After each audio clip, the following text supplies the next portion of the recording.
And Connecticut Children's will no longer be providing gender-affirming care as part of an agreement with the Justice Department.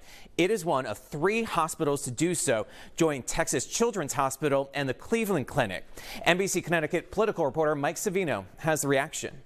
Connecticut Children's became the 3rd hospital in the country to halt gender-affirming care for children as part of an agreement with the Justice Department. The DOJ saying in a statement this resolution is a reminder to hospitals, medical providers, and pharmaceutical companies that the Justice Department will vigorously enforce federal law, especially when the lives of children are endangered.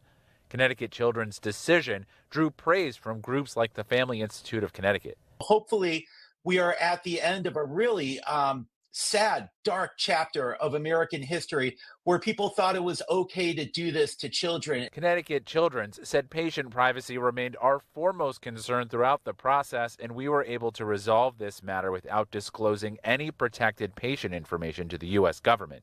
It stopped providing care last summer, as did Yale New Haven Health. Governor Ned Lamont says he was disappointed by Wednesday's announcement. Leave these kids alone. But that said, the counseling will continue, and other ways through a not-for-profit you can get the gender care you want. Lamont noted others are still providing gender-affirming care for children, but advocates say those nonprofits can't fill the void. We have a situation in Connecticut where we have healthcare deserts in certain parts of the state, and Connecticut residents are having to travel out of state to get care. Connecticut Children's agreed to pay an undisclosed penalty and put $500,000 into a fund for people who went through its program.